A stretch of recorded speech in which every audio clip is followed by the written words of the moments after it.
What bullshit behavior are you tolerating and in what relationships? Like what comes to mind right now? If you were to go like, what am I tolerating? Is it employees being late? Is it partners forgetting anniversaries or birthdays or not doing anything? Is it being the only person doing the emotional labor in the house? Is it feeling like everyone thinks that you work for them? Maybe you do. What are you tolerating in your life right now? Have you experienced reoccurring feelings or experiences of abandonment or rejection? Because a lot of times I would feel rejected by something, even when the person wasn't actually rejecting me. Does that make sense? I would feel so slighted. I was so easily butthurt about things, and it felt like rejection.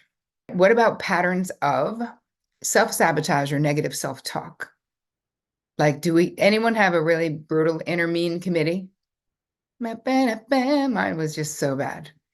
My inner voice used to say, and still sometimes does, like a very like, that's what you get sort of a vibe, which is so friggin' mean. I would never say that to anyone that I cared about.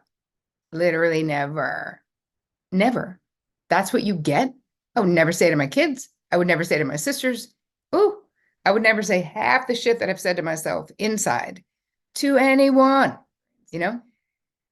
So let's move into one of the things that can be super challenging is when we have a father wound in particular, is self-expression, right? Especially if you were not encouraged to share your feelings as a child, right? Many people experience significant blocks when it comes to communicating deep feelings, right? It's like we're afraid to do it. Maybe we don't even know how we feel because there's confusion about that. And on the other side, of that fear, right, of being vulnerable or of doing it wrong, because when you think about it, there's so much of that.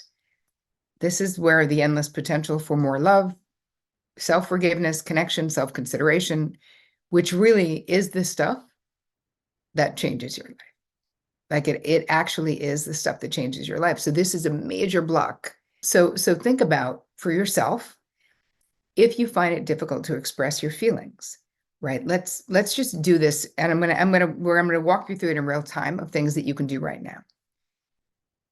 So right now, just take a moment. Take a deep breath in. Slowly exhale to release any tension. And right now, I just want you to think about what you're feeling in this moment. Just name 3 emotions.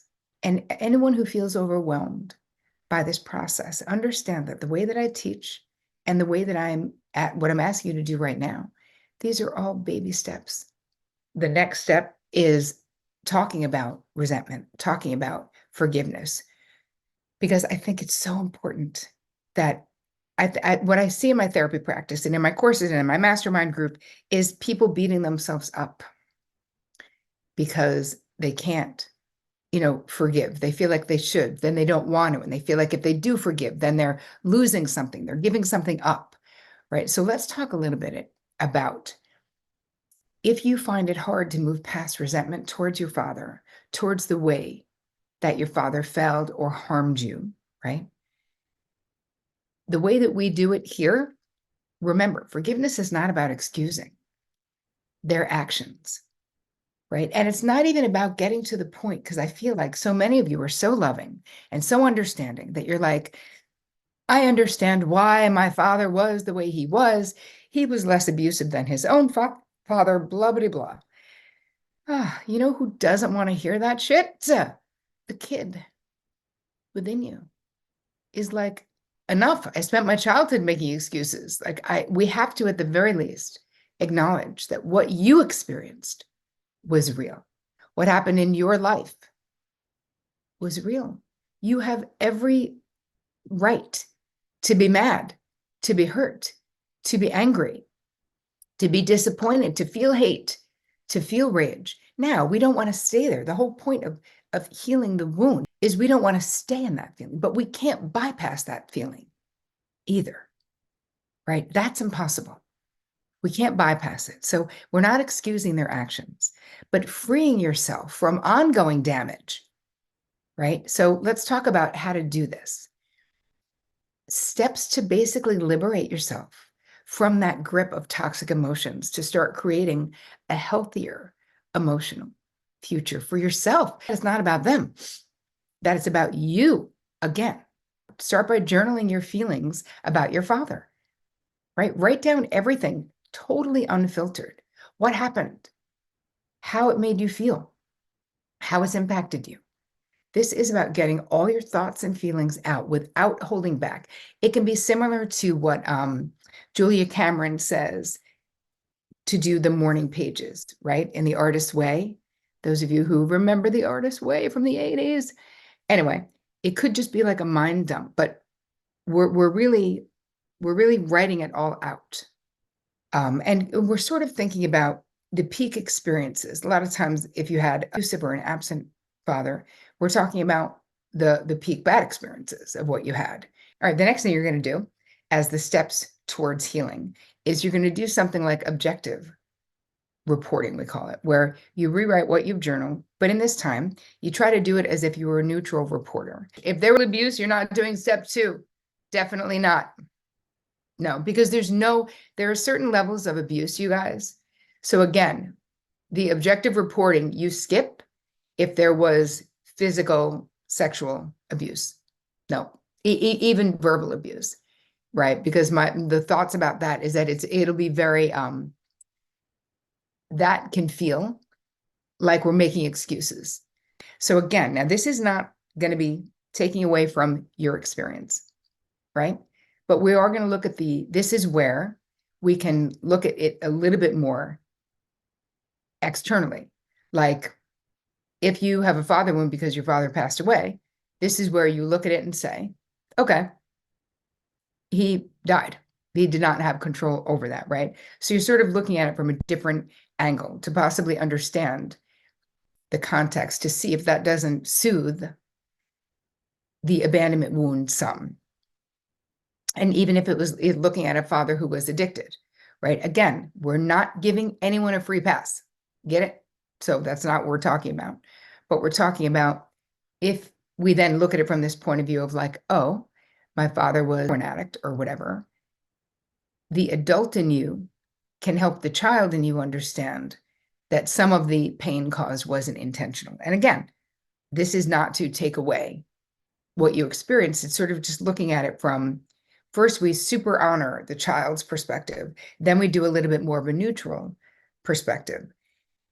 And then we really need to be witnessed, right? And that's what this is about, because a lot of people don't have people in their lives that they feel safe enough to be witnessed by.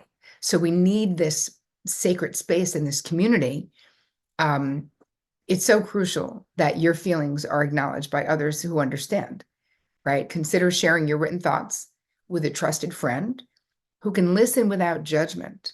All right, the witnessing is important, but we don't want to have friends who love to give us advice.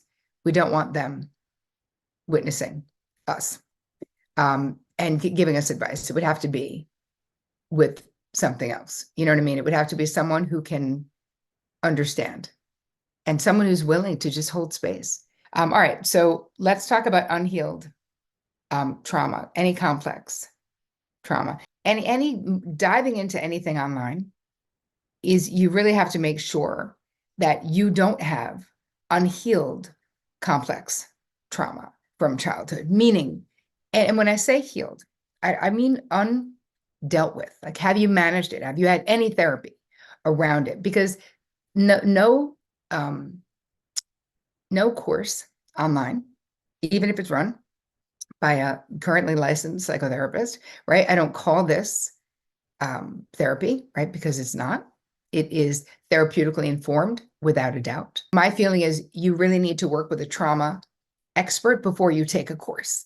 And this, for you, I think the releasing, like letting yourself out of resentment prison around the father wound is really what we want, right? It's realizing that by holding on to heated resentment or hate for this person, that is going through you, right? Like we can't have those feelings. They don't go around us. They go through us. So we're experiencing them.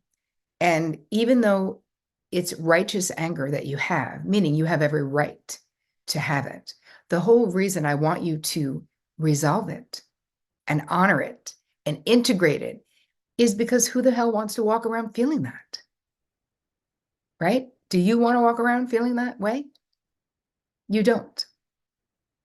So by honoring, the only way that we can move through this is that we have to honor it. We cannot just slough it under the rug, you know? Our injuries are all come at different ways for us. So for you, it perhaps has to do with what kind of a father wound you have.